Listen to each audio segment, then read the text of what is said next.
Good evening. This is BelGeode, and we are back with some more Star Citizen. And we're back at the IAE, the Intergalactic Airspace Expo for the year 2951, otherwise known as 2021 Real World. So, as you can no doubt see behind me, that is the bank of elevators that killed us twice in the last episode.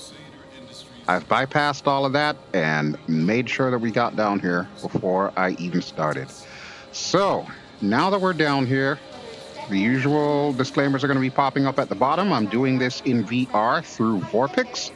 So, Vorpx is Payware. I did a video on how to use it. I think it was last month. I was using the public test universe for that.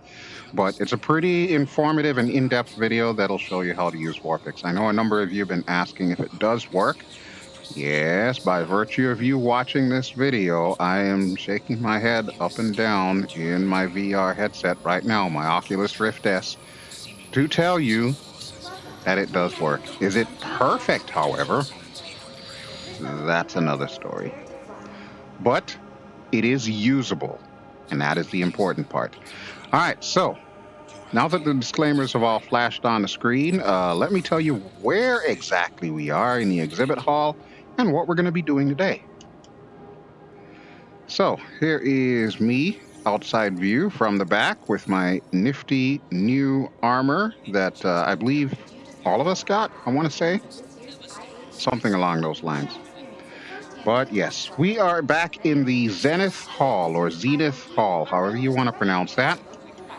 And today, which is 2 days later from the time that I recorded last time, I think I recorded on, the 22nd of November, so that would make this the 24th of November, which incidentally is also the day before Thanksgiving. And today, Crusader is here. But the reason why I chose today to come down here was also because on the next floor below us, the Apex Hall, Origin Jumpworks is here. So I also want to show you Origin Jumpworks, and I want to say Tumbril might be here as well too. We'll have to take a look at the nifty little You Are Here map, the mall map, and that way we'll be able to find out. And the first thing that we can see right here, look at these juggernauts. Holy crap. Do I even need to introduce these guys? These are the Hercules Starlifters. Look at them suckers.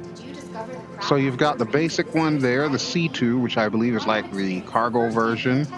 The A2 over there, which is the mother of all bombs version. We're definitely going to be taking a look at that one. And then the M2 over there, which I don't know what the M actually stands for, I'll be honest with you, because I haven't really paid close attention to these ships. But I do know they're massive, so we're going to check that out. All right, so in addition to that, the two bells of the ball, as it were, aside from these three behemoths that we came here to see, are going to be the Crusader Ares Starfighters. So the Ion and the Inferno. I think the major difference is one has lasers, one has ballistic weapons. And I think in addition to that, one's white, one's black. I'm just going to go with that, basically. All right, then below, we've got the Tumbril Cyclones all on display. And then, of course, we've got the hologram room where we're going to be looking at the Genesis Starliner. Now, that I actually want to see because the Genesis Starliner is kind of like the airliner of space, basically. It's the best way I can think, or maybe a cruise ship in Star Citizen. Now, games like Elite Dangerous already have quote-unquote cruise ships that you can buy and fly around in. But if you know anything about Elite Dangerous, not everything is perhaps fully modeled. So I'm pretty sure that you can't exactly take a whole bunch of passengers, watch them go on, and fly them all over and all that good jazz. This, however, is Star Citizen, and you don't even have to guess if Chris Roberts already has that idea that he wants to have players hang out on a yacht for a week. Or not a yacht, but a cruise ship. I mean, the fact that Origin even exists should tell you all of that. That's all I'm going to say about that. But yeah, we're going to check that out because I want to see what this Genesis Starlifter looks like. All right, so this is the M2, I believe, and since we're going to be spending a little bit more time with the displays, what I will do is I will go through and actually read the little podium.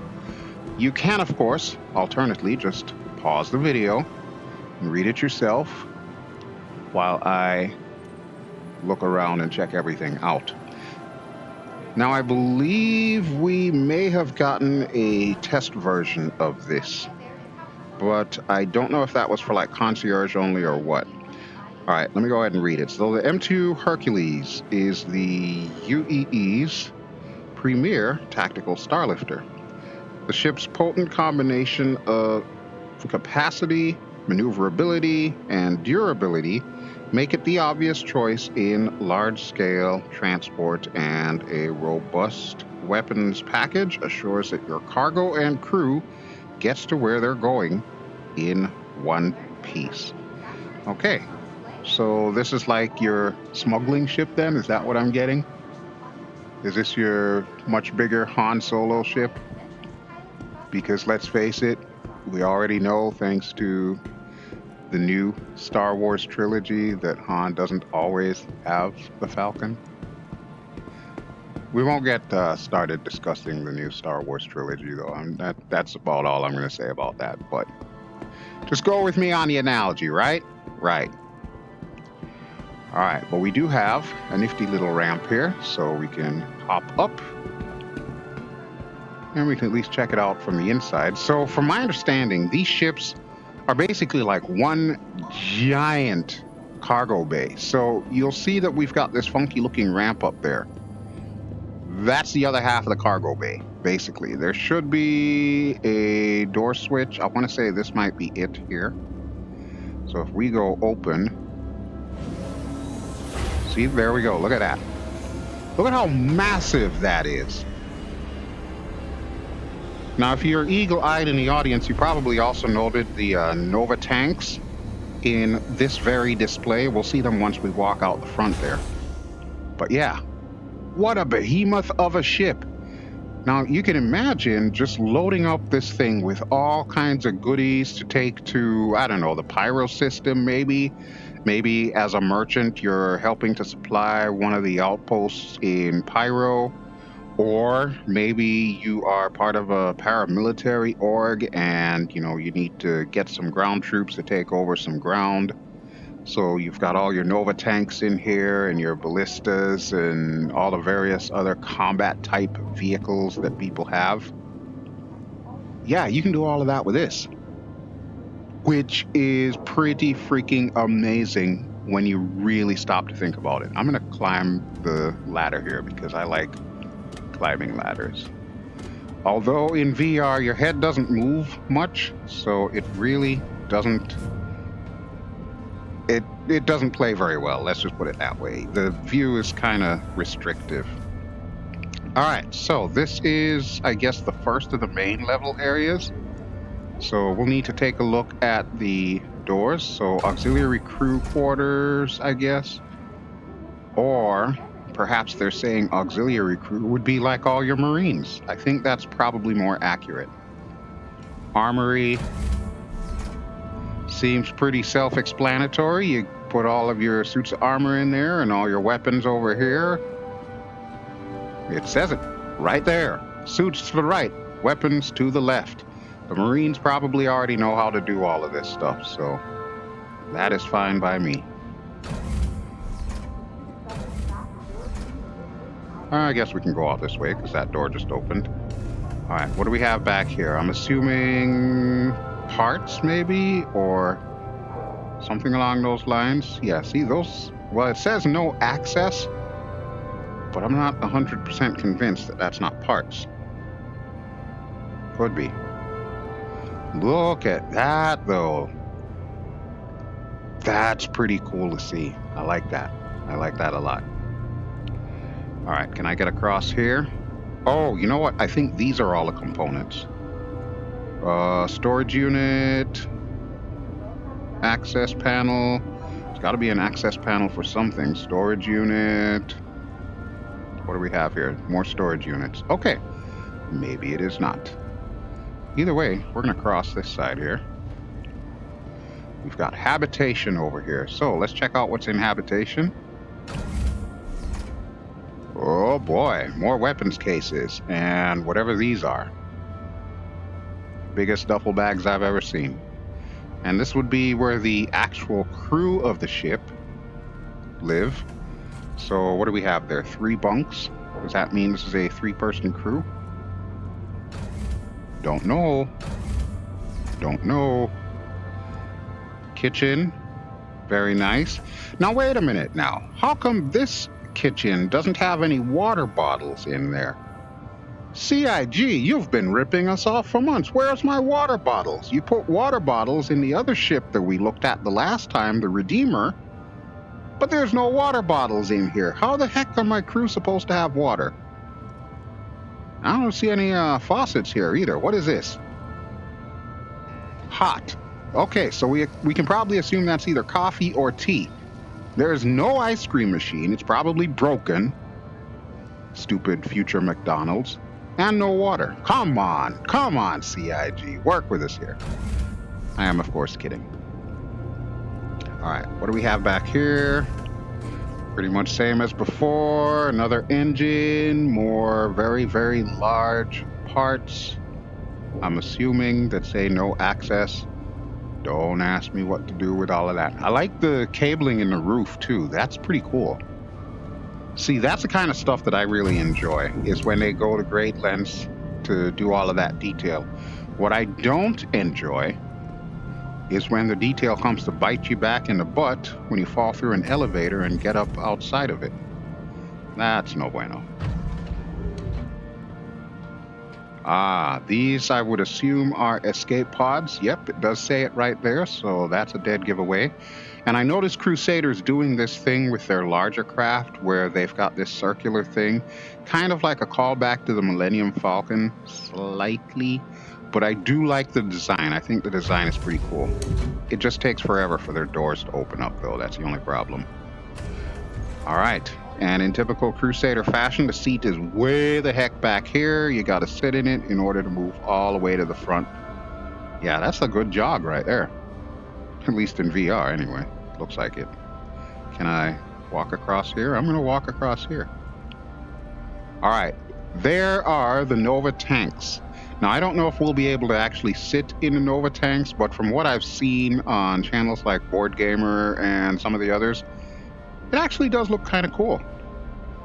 I was really, really skeptical about the whole tank business or any kind of really land military weapons, because it's like, why would you want to have a land-based military weapon when you can just get something like that, or, you know, any of the powerful fighters like the Ares and just use that as floating artillery, basically.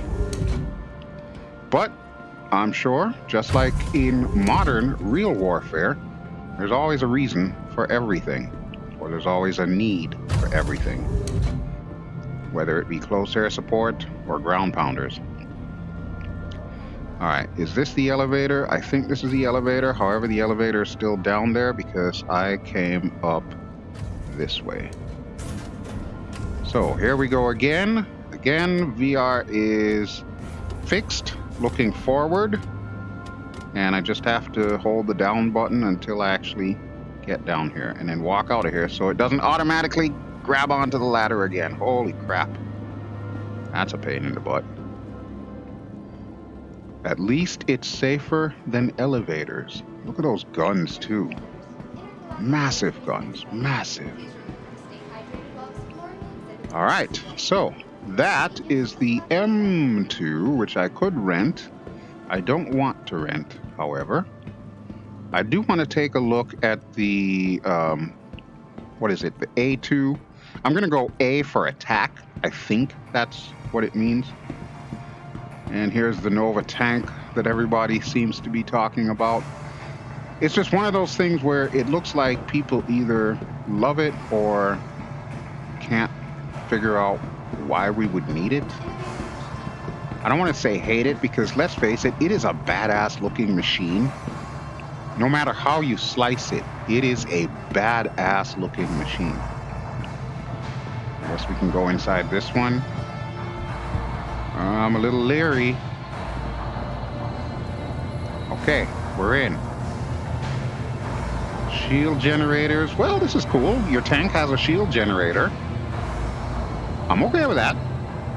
I'm very much okay with that. I don't know how strong it would be, though. All kinds of Tumbril devices there for weapons calibration. I'm assuming the gunner would probably sit here and then remote into the turret. One of the coolest features about this tank is the fact that the skin on the outside is, of course, like hardened metal and whatnot. But once you get in here, it's got a display inside of the skin so that you can see what's going on out front. And granted, it's only, in one direction. Like, you don't have side windows or anything like that. But think about it. You're in a tank. If something hits you from the side, you rotate the gun and shoot it. It's not bad. It is not bad. It's definitely not my cup of tea. I don't think I really want to go out and spend money to go get a Nova tank. Maybe if I can get it in-game through in-game currency, I will do that. But other than that, no idea. Hello there, Wolverine lady. Nice hair. Nice hair.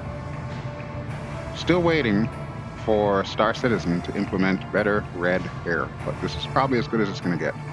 Excuse me, Wolverine, I'm going to need to sneak past you here, okay? Thank you. You are a lady and a scholar. Didn't want to assume gender there, but she does look like a lady.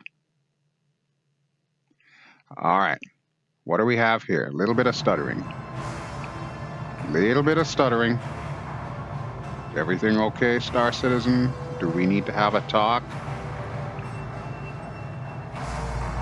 Okay, we're still back. We are still here. Wow, that was wild. Maybe I am going to rent one of these Nova tanks. Might as well test it, right? That's what we're going to do. I know it was not going to tell me that I have insufficient funds. I'm going to rent this sucker. There we go. I have rented it. And I will remind you, when you rent something, you get it for 48 real-life hours. So you better be planning on logging into Star Citizen so you can check it out. Now, I think the real burning question here is, how many of those nifty little Nova tanks can you get inside of this thing? Because now that I see the tank, it's a lot bigger than I thought it was. Look at Wolverine lady down there compared to that. That's a pretty massive machine. I dare say that might be even bigger than our real-world Abrams tanks. It doesn't look like you can fit very many of them suckers in here. Maybe we need that space LCAC, the space hovercraft that's coming. I forget the name of it now. But it's the one that they've been going on about that we saw at CitizenCon. I'll have it pop up in the description below. I don't want to rely on my memory right now. But yeah, awesomeness. Awesomeness.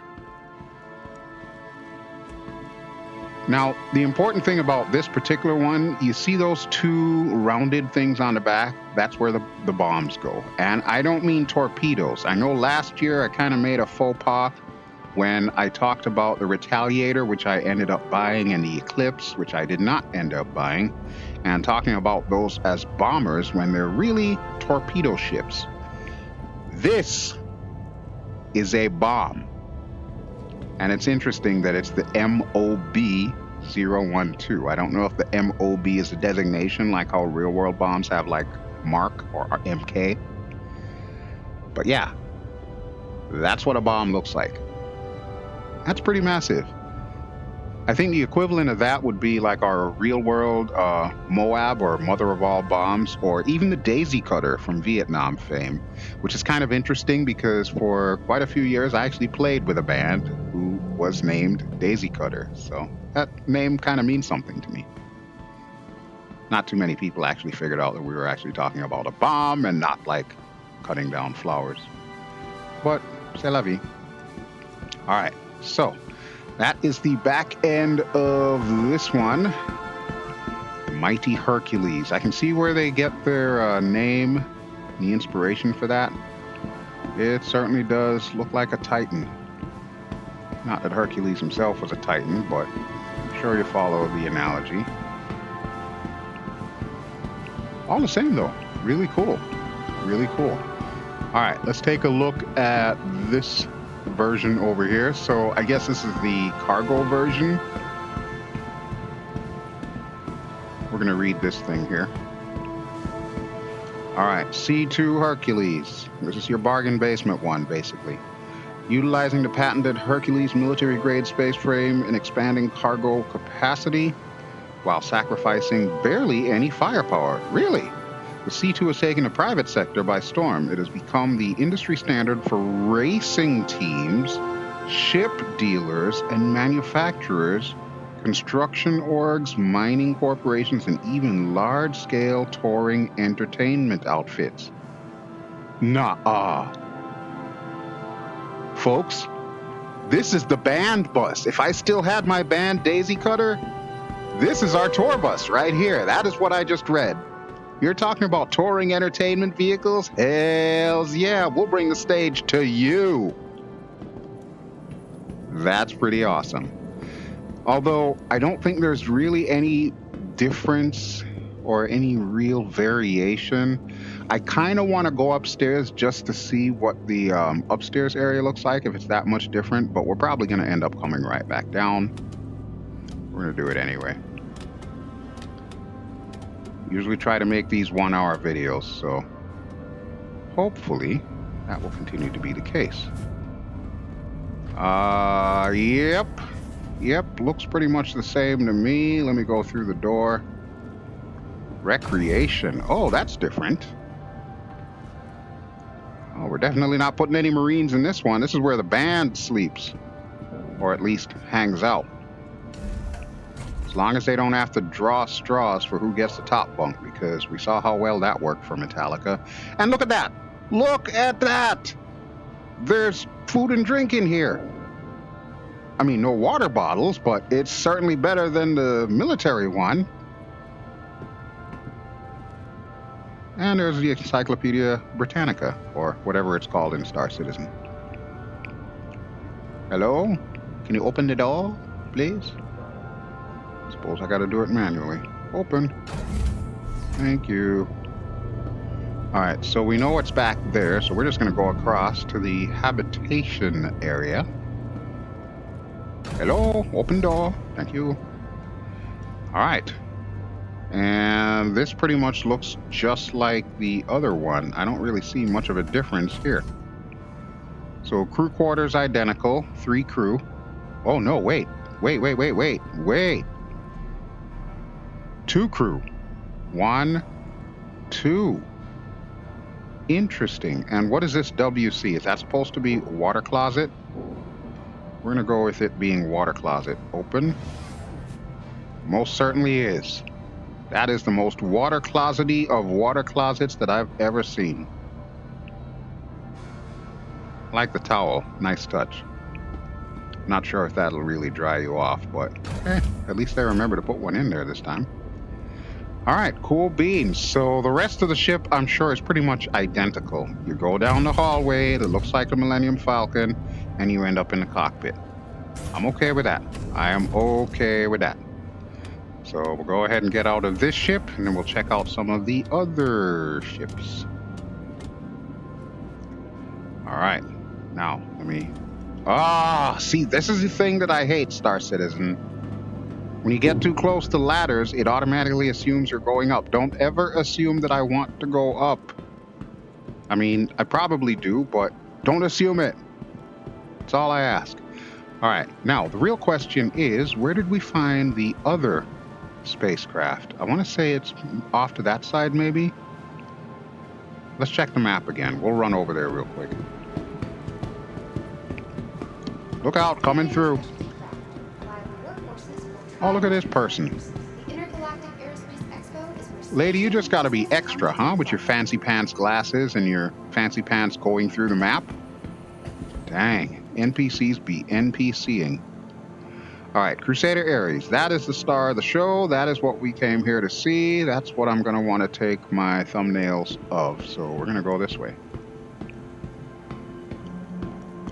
I'm gonna walk a little bit faster here because, like I said, I like to keep these videos an hour or less because, yeah. So you may have figured we just passed by it on the right. The theme for this year's IAE is Dare to Fly. Now, I'm not 100% certain what the backstory is on that, and I'm sure if we would probably listen to those little audio pedestal thingamabobbers, they will tell us, but I don't really want to. All right, so here we go. Hold on. Wait till this dude gets out of the way here, because I want to be in just the right spot, so that way I can take a nice thumbnail picture. So there's the Mercury Star Runner in the center. And there is the Ares on either side. Okay, we should probably center ourselves up here. All right, folks, bear with me. This is going to take a little while. I'm just going to stand here long enough so that way I have enough time to hit the screenshot button. It's probably not even going to be our title shot. I do want to get a little bit closer to the Ares. So I've been hearing a lot of good stuff about this ship here. Go down the steps here. It seems like a nice ship. It's got a lot of firepower. It's got the big, massive gun on the right, which is basically the trademark for the ship. I hear its maneuverability sucks, but it's got a fair amount of speed to it. So you would use this ship if you were attacking maybe larger ships, but you probably don't want to dogfight in something like this. That would more than likely be a death sentence. And there's this one. This one I think is the Inferno. We'll check the little pedestal for it. Because it's a fighter, there's not going to be much on the inside. What does it even say here?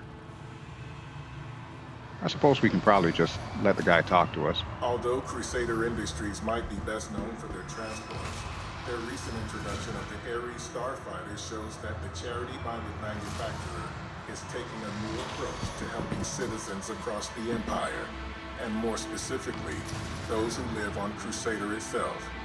With recent attacks by well-outfitted groups like Xenothreat and the Nine Tails becoming all too common, it's easy to see why a powerhouse like the Ares has added to their lineup. Ah, and they actually had a typo there.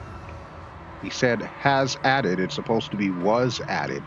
CIG, fire your voiceover guy. Give me a job. So yeah, naturally, Crusader being the gas giant, all of these ships are made there. And did we ever discern if this is the Inferno? Yes, it is. Of course, it's been popping up to the left, which I can't see in VR because, yeah, it's not perfect.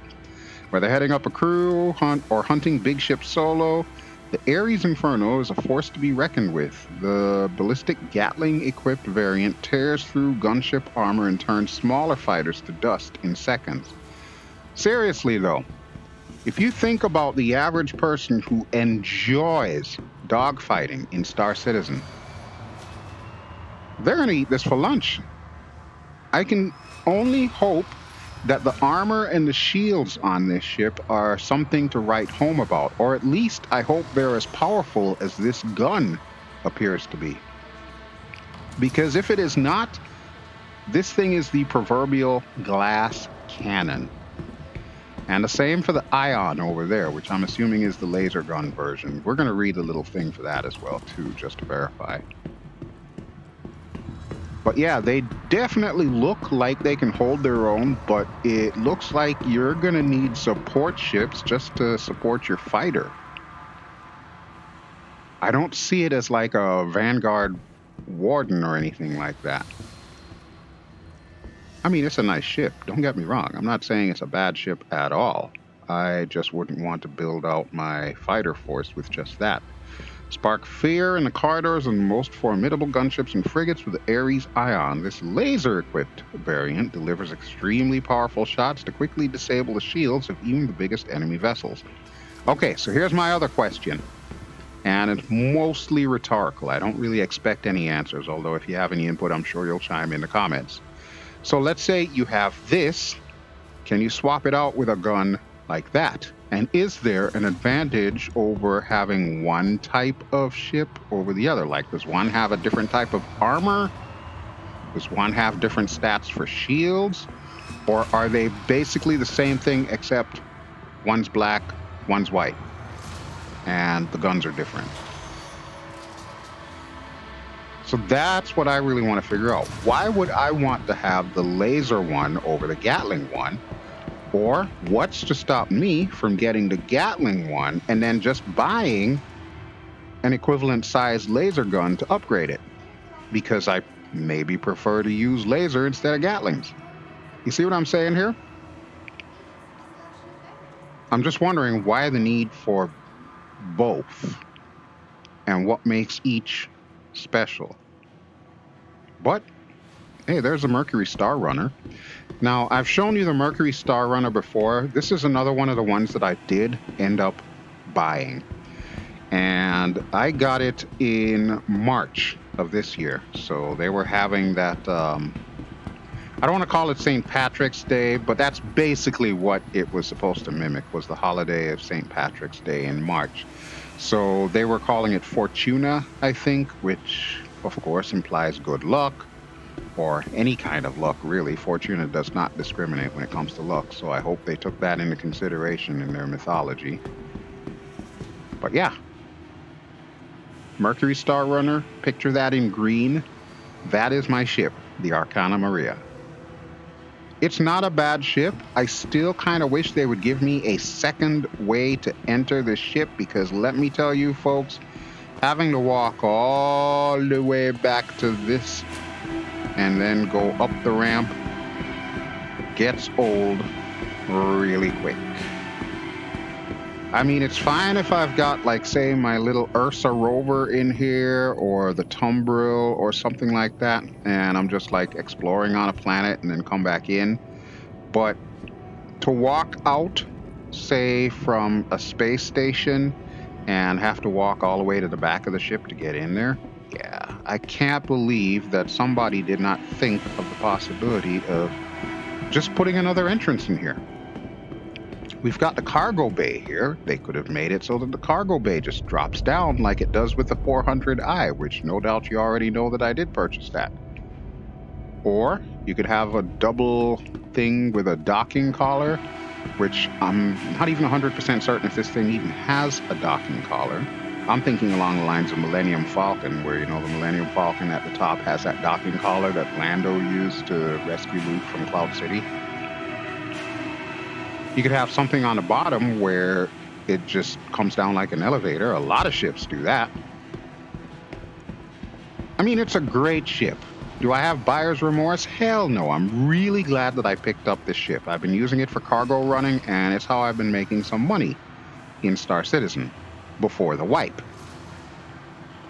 But I still do see some additional areas for opportunity, and I think one of the prime ones would be adding a second way to get in and out of this ship. And it's actually one of the reasons why I do kind of prefer the Origin 400i, which we're going to be looking at in the second half of this video, because of the fact that the Origin 400i did take that into consideration and Crusader did not. Speaking of Crusader and Origin, I have not shown that yet on the channel, and I will level with you folks. I did make a video of it. We did this whole thing where we took off from Microtech and flew the Mercury Star Runner, ironically, from Microtech, which is where we are now, to Crusader, and we landed in Origin, and it was a glorious video. Right until I landed in Origin and my FPS went down to 9. So I decided we're not going to show Origin on this channel until they've actually worked on a little bit more optimization, shall we say, and make it flow a little bit better. So that way, when the pedals blow, it doesn't blow away my FPS. So, if you were looking forward on this channel to seeing Origin, I'm sorry to disappoint you, but that is the reason why you have not seen Origin, and that is the main reason why we tend to stick around Microtech and its moons. Aside from which, I just like saying Calliope. Don't judge me. All right, so we're going downstairs. We're going to take a look at the other Tumbril vehicles that are here. We missed out on the Anvil Ballista and the Anvil Spartan. The Anvil Spartan is basically like the ground pounder carrier, so to speak, for the Anvil line. This bad boy here, the MT, as you can tell, it's got missiles, it's got the gun. I ended up getting this at the same time as the Mercury Star Runner. So both of those in a green skin, exactly as you see here. This is what I ended up getting. Why did I get it? I have no idea. I guess I'm a sucker for firepower. Yeah, we're just going to go with that. We're going to go with that. But yeah, that is now mine. I've had that since March. And I don't even think I've ever fired a shot on it. But yeah. Tumbrils, nice vehicles. I like them. What do we have on the other side? More Tumbrils? I suppose we could probably just check. Yep, more Tumbrils. Okay, let's take a quick look at more Tumbrils, and then we'll check out the hologram room. All right, so we got the red racing Tumbril. You can't miss that one. Really cannot miss that one. I'm still kind of waiting to see more people come up with, fancy player races. By that, I mean vroom vroom. I don't mean, alien species or anything like that. But yeah, looking to see if that really becomes a thing, because I know they had the one thing in Daymar, but that's like the last we ever heard of it. Nothing else happened as a result of that. And that would be really cool if it were a more permanent feature, like, I don't want to say monthly races, because obviously anything can change in Star Citizen on any given month. But it would be nice to see that more of a permanent feature. And then, of course, you can finally have a use for other spacecraft, such as the Reliant Mako, I believe it is, which is the sister ship to the Tana and the Kore. You've seen the Kore before on this channel. I have both the Kore and the Tana, but the Mako is the camera ship. You may, if you've been watching the Jax McCleary videos that they've been putting out while the IAE is going, you've probably seen the Mako in there, because that's like the standard cameraman ship. All right, so this is the Genesis Starliner, the passenger cruise ship. Genesis is yet another landmark in Crusader Industries' proud history of transport designs. This ship utilizes award-winning manufacturing techniques and the highest quality parts to create one thing: a next-generation passenger ship at a price that won't break your budget.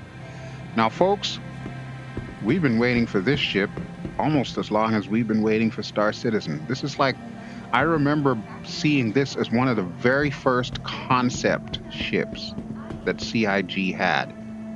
This was kind of how they sucked a lot of us in, was taking a look at this massive airliner in space, or space liner, or cruise ship, or whatever you want to call it. And it kind of harkens back to, stuff like The Fifth Element. You remember that luxury cruise ship that they were on? We still have yet to see this. It is now years later. This one is still yet to come to fruition. I would definitely love to experience what it's like on it. So, more than likely, I will be one of those suckers that may or may not actually buy it. I really don't think I'm going to buy it. But if there's any kind of content in Star Citizen that will allow me to go on one, oh yeah, sign me up. I'm in. Just make sure that all your flight attendants wear purple, just like Delta. There's a reason why Delta is my favorite airline. And then we've got this.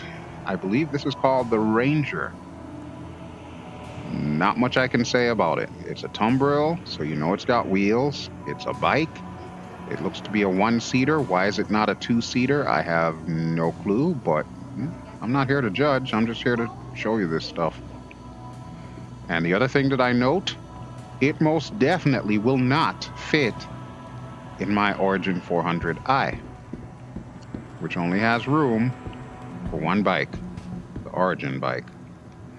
Not too pleased with that because I can't even put cargo on it. But yes, this is the Ranger TR. Powerful frame, proprietary X-Tech adaptive tread tires, reactive response precision steering and braking. Tumbril Ranger lets you embrace the renegade spirit of the open road while staying thoroughly grounded. But adventure doesn't always go to plan, so the Tumbril TR comes equipped with dual weapons mounts to make sure you're more than covered.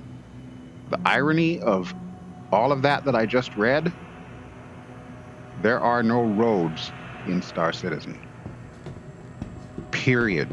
Go to any planet or moon, you will not find a single established roadway. So yeah, it's all off-roading. All right, but now that we have checked out everything that's worth seeing here in the Tumbril / Crusader section, we are going to now make our way to the Apex. And of course, I'm not going to tempt fate by immediately walking upstairs and going to the elevators. I'm going to do that stuff off camera because I think you've had enough of that with the last video. All right, so folks, hang in there. I know this video is starting to get a little longer. However, we will be in the Origin room and we're going to take a look at the Origin ships really quick. So I had a couple people ask me about them. And I don't mind showing off Origin because really when it comes down to it, those are still my favorite ship company in Star Citizen. So I'll be right back with that. Alrighty, folks, welcome back. We are safely on the Apex floor. Yay! I tell you, these elevators, they seem to be behaving today, but oh man, oh man. Ugh. All right, so we've got a lady here. And just to tell you really quick about what this is all about here. So because of the theme Dare to Fly that they have here, they're trying to feature, like, I guess, fictional pilots that have made a difference in the verse. Now, it's important to note, these are not players. These are actual NPCs that they've given backstories to. This one does not appear to be working because I guess she's supposed to be moving and we're supposed to be hearing something about her life and so on. But that doesn't appear to be the case. So we're just going to move on. And as I mentioned earlier, this floor is the Origin floor, and I'm already starting to drop in FPS, so we're going to try and walk a little bit faster. Holy crap. All right, I can already see the star of this room, which is the 890 jump. Look at that monster. Now, where did they put my ship? Where did they put the 400i is a real question, because that's the one that I just love. I've been flying that ship so much. It is hands down, in my opinion, the best of the Origin ships. It's, for me at least, it's just big enough. The 600i is a little bit bigger, and we can probably take a quick look at that. 890 jump, it's going to take us forever to go through all of that, but I might show a little of it. But yes, so we've got the 600i Touring, the 890 Jump, the 100i, and the 135C and 125A. Those are all the teeny tiny ships, the starter ships, if you will, from the Origin camp. Although, when it comes to Origin, the 300 series in the side room over there is typically what you end up seeing people get. But you can also get the 100 series as well. And looks like the 400i is in the room with the 300 series. So we'll walk around here. We'll go this way. We'll walk around the 600i and the massive 890 jump. As a matter of fact, I'm going to put it in the outside view so that way you can see from behind me. Look at that. Look at that. I showed this one off last year, so there's kind of no point to me showing it off this year. But just to give you an idea how massive these birds really are. So we're standing under the 600 right now, and you can see the little hole where your passengers can actually look down at whatever planet we're orbiting and so on. And this is tiny compared to the 890. Now, I actually know someone who purchased the 890. Needless to say, it's not cheap if you're purchasing it with real world cash. It is still, unfortunately, I hear a little bit glitchy. It's one of those ships that needs just a little bit more love from CIG. I really don't know when it's going to get it because, unfortunately, one of my biggest complaints with CIG, and believe me, there's not that many complaints with CIG, but one of my biggest complaints with CIG, they seem to spend an awful lot of time bringing in new ships when they haven't completed all of the things that make the old ships special. I'll give you an example. So, the Mercury Star Runner that we just took a look at, I told you that I have that one. One of the things that you're supposed to be able to do with that ship is you're supposed to be able to do scanning. Now, scanning is a rather vague phrase or word when it comes to it. What does scanning even consist of? Well, right now, nobody really knows. Why? Because scanning is not officially in the game as of yet. All right. I don't like that this is all black. Is this supposed to be black? I thought I remembered this being like a wood color or teak color. And go up. Okay, here we go. We may get lost, so yeah, there is that. Look how massive this thing is. This is the real time that it's taking me to get up here. Wow. Wow. Everything in this ship is still old as far as I'm concerned. I don't believe this one has gotten the full treatment that a lot of the other ships have gotten. See, I don't think I can interact with that. These, I believe, are the escape pods. We've got that little hatch over there. Got the main section here. You can still see the little globe there, glitchy. Got your main rooms there. Lights tend to flip on and off and all that stuff. This is what I'm talking about, folks. This is exactly the kind of thing that I'm talking about.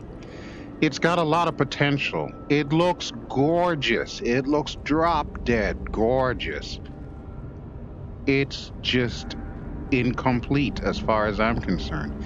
And I don't know if we're only getting these weird visual anomalies because of the fact that we are on the showroom floor and not like out in space where it really matters. But it's a little jarring to see. Oh, and here's the other thing that marks this ship in my book as incomplete. The pool.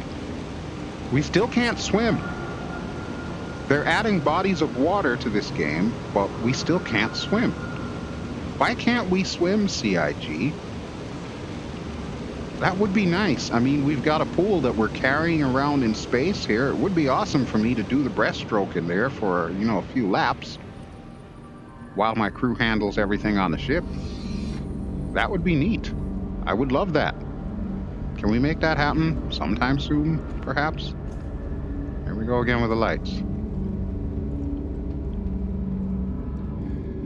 So yeah, that to me was a big turnoff when it comes to this ship. Otherwise, this ship is pretty outstanding. I mean, it is a behemoth, as I have said. I mean, look at that. You can see the hangar open in the center there where you could get a smaller ship in there. I'm not sure if you could fit something like the 400i, but you could probably easily fit like the 300 or the 100 in here, as well as some of the other ships. But yeah, there is just so much potential with a ship like this, except we just don't know when CIG is actually going to get back to it. Would be nice if they did, though. Would be really nice if they did. There are other portions to this ship that I could show you, but in the interest of time, we're gonna just head out of here and check out the 400.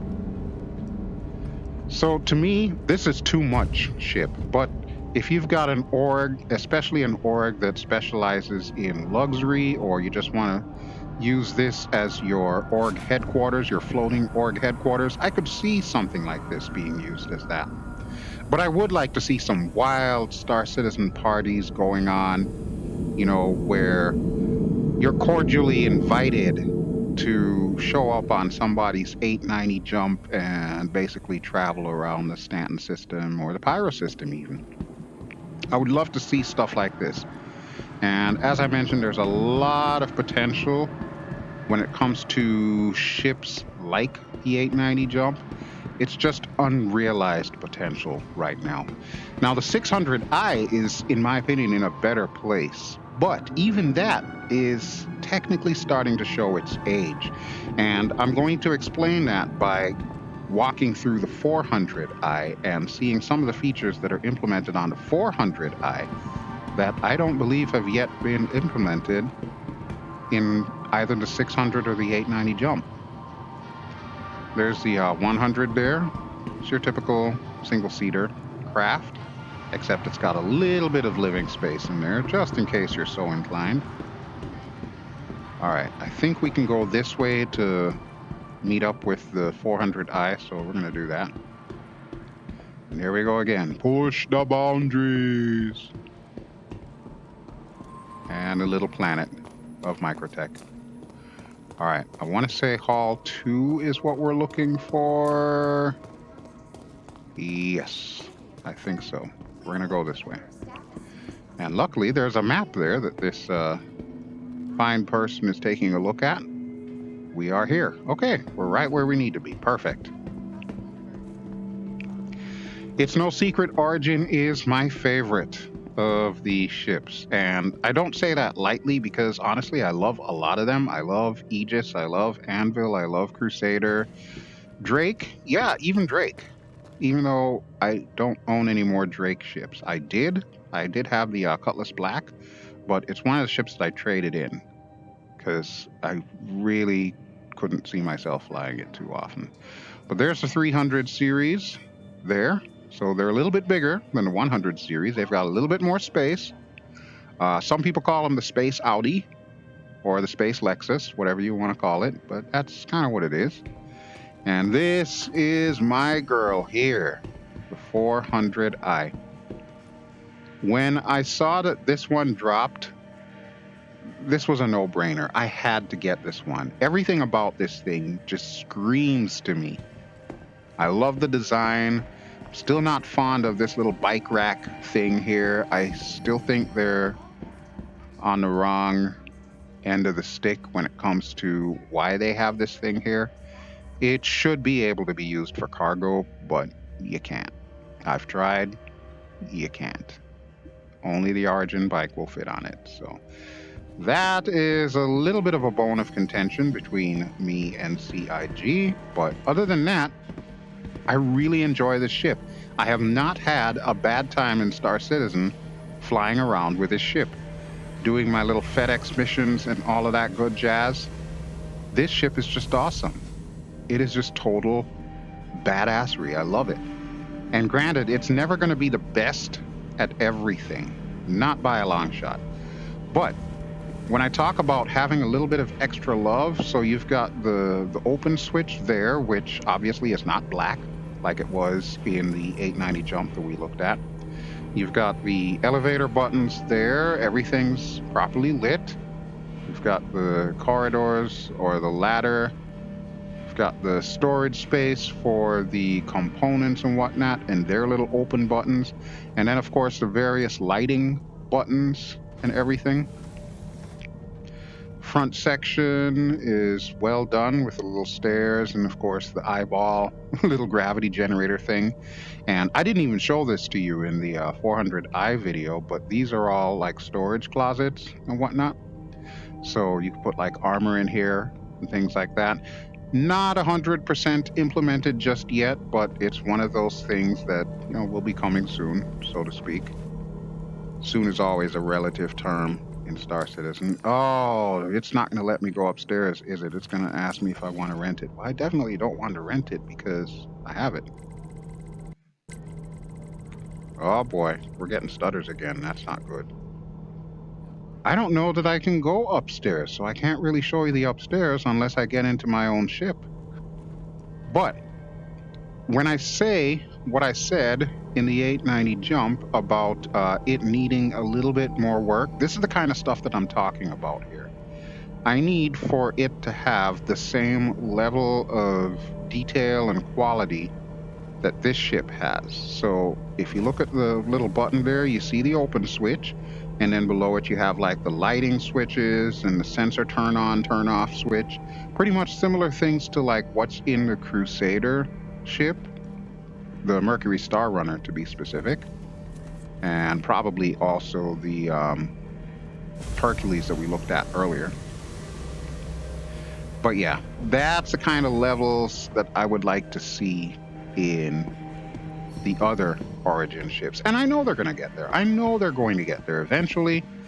It's just a waiting game like anything else having to do with Star Citizen. When are we going to get it? Nobody knows. But yes, suffice to say, this one is my baby. I fly this one more than I fly the Mercury Star Runner. I just love this ship. I know some people may not feel the same way about it, but for me, it is just the right amount of ship. It doesn't have to be too massive. I don't want to be Han Solo. I want to be BelGeode in space. This fits the bill for me. All right, let's take a look at one more thing in here, and that will be the holodeck downstairs. I want to see what they have, if there's any interesting Origin ships that are going to be coming to the holodeck. I suppose we should probably check the map and verify that so I'm not like wasting my time walking down there. What do we have? G12A. I honestly have no idea what a G12A is, or an 85X or an M50.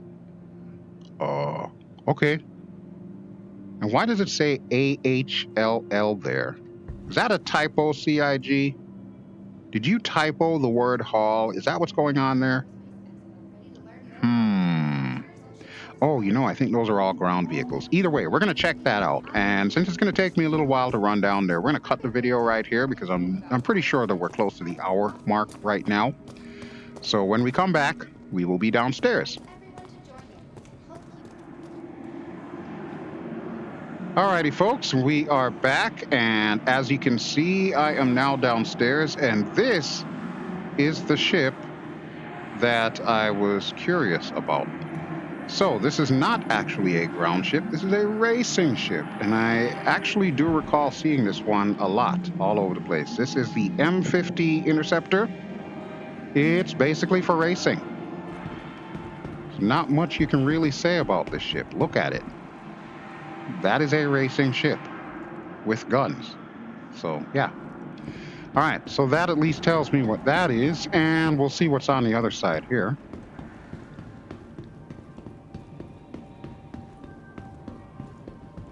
And what is this? This looks similar to the 100 series. What is this one called? 85X. Okay, so this is probably as small as they get. Now I know for a fact you could probably fit something like this inside of an 890 jump. I'm assuming the 890 jump has a hangar because we did see what appears to be an open area. Of course, since we didn't explore it all the way through, I couldn't verify that. That's a nice little ship. It's so teeny tiny. I dare say it's cute. Not really my cup of tea, but hey, somebody out there might enjoy it, so there you go. It's the 85X. And let's see what we've got in the holodeck room. Probably the ground vehicles. I want to see this alleged bike that I'm supposed to be able to put. Oh, that is definitely not a bike. Now, the real question. Okay, so this is the G12, no doubt, right? Yes, it is. G12A combines military might with Origin's unique approach to high-end engineering designed for all offensive ground-based operations. It's the ideal partner for long-range perimeter patrols, intercepting assailants, and exploring dangerous new locales. So, if you're going to Pyro, maybe you don't want to take a Tumbril. Maybe instead, you want to take this bad boy. Now, here's my million-dollar question. Can I fit this in the cargo ramp of my 400i? I'm going to go with no, but you would think if they're going to do this thing where, hey, you've got to use Origin vehicles with Origin ships, you would think it would be a nice idea for them to set it up that way. But, CIG, I don't know what your thoughts are on this. I mean, it does look like a nice little vehicle. It's not as homey as my Ursa Rover. I gotta admit, the Ursa Rover is still my favorite land vehicle. There's just something about the Ursa Rover that gives me those SUV vibes, and I am an SUV guy. All those years that I spent being a bass guitarist and a vocalist in bands, 13 different bands over 26 years, all of those years I had an SUV. Why? Because I also doubled as a guy who carried around the band equipment. So yeah, I'm a little partial to SUVs. But I mean, that seems like a very nice vehicle. I still have no idea what the Origin bike looks like that I'm supposed to be able to carry in my 400i, but you know what? I guess we will cross that bridge when we come to it. All right, but that is just about everything that I wanted to show you all for today. So let me see if I can set myself up in front of this nifty little racing craft that I will probably never fly. And we'll do a quick outro here. All right, that works for me. So that will do it, folks. And I'm debating as to whether or not I'm going to come back to the expo for another day, because a lot of the other brands we've already seen. Like I said, you can always watch the videos from last year. The ships haven't really changed since then. I wanted to focus more on the new stuff that has been added within the last year. So that's why we paid the visit to the Zenith Hall earlier and checked out the Crusader line and all the new ships that they brought in, as well as took another look at the 400i here. And the same thing with the previous episode. That's why we did that then. I don't believe any new ships are coming with the IAE, so more than likely the next Star Citizen video that you see from me after the Thanksgiving weekend will be a flight, like a test drive video. Now, I haven't decided yet if I want to do like the bigger ships, like what we saw earlier, or if I want to do maybe the smaller ships, like the Ares, Starfighter, or whatnot. We'll figure it out. I'm not really big into the combat aspect, but I do love flying, I should say. So yeah, there's definitely going to be a lot of flying coming in the near future. You never know. Might make a story out of it. We'll see. But regardless, thank you as always for watching. This has been BelGeode. I have been playing in Star Citizen. Just to remind you, I've been doing this in VR with my Oculus Rift S, and I am using Vorpx to do that. Vorpx is not free, it is payware. The link is in the video description below. I do have also the tutorial vid that I did, the in-depth guide, as it were, to how to use Vorpx with Star Citizen. It does work, I can tell you. It does work. So I will link that in the video description as well if you're interested in looking at that. And otherwise, if you enjoy what you've seen, please feel free to give me a like. Don't forget to subscribe if you haven't already done so. And what in the heck is that unholy racket going on in the background? I sincerely hope that's not drowning out my vocals, but I've said enough already. Thanks again for watching, folks, and I will catch you all really soon. Ciao!